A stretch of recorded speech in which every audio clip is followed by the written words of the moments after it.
prison doors were barred and all the windows fastened down. I spent the night in sleeplessness and rose at every sound, half in hopeless sorrow and half in fear the day would find the soldiers breaking through to drag us all away.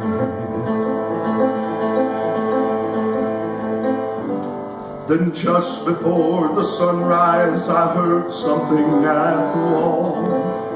The gate began to rattle and a voice began to call. I hurried to the window, looked down into the street, expecting swords and torches and the sound of soldiers' feet. But there was no one there but Mary, so I went down to let her in.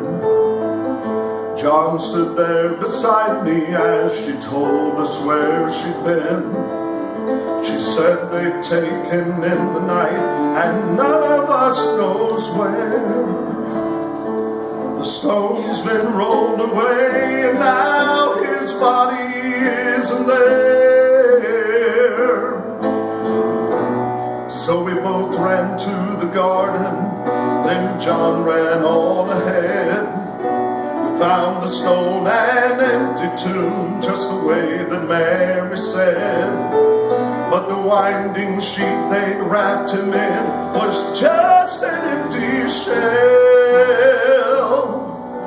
And how or where they'd taken him, it was more than I could tell. Well, something strange had happened there, just what I did not know. John believed a miracle, but I just turned to go. Circumstance and speculation couldn't lift me very high, 'cause I'd seen them crucify him, and then I saw him die. Back inside the house again, the guilt and anguish came. Everything I promised him just added to my shame.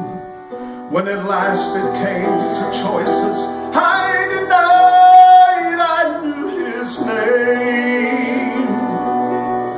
And even if he was alive, it could never be the same.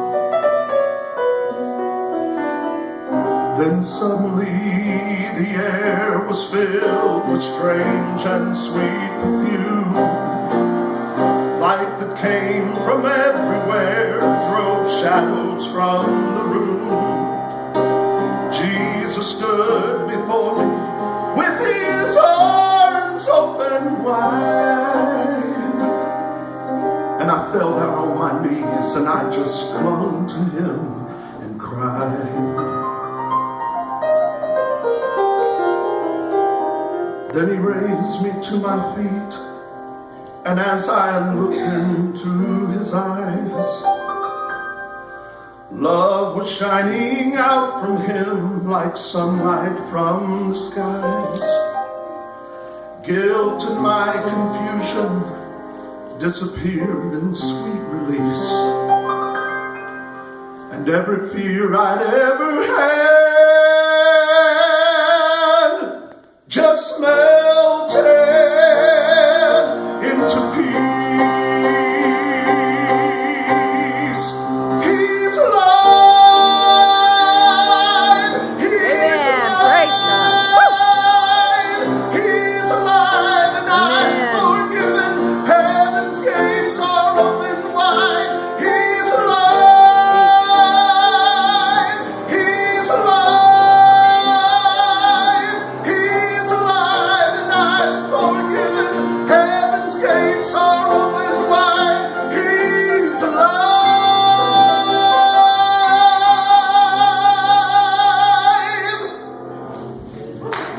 Praise God.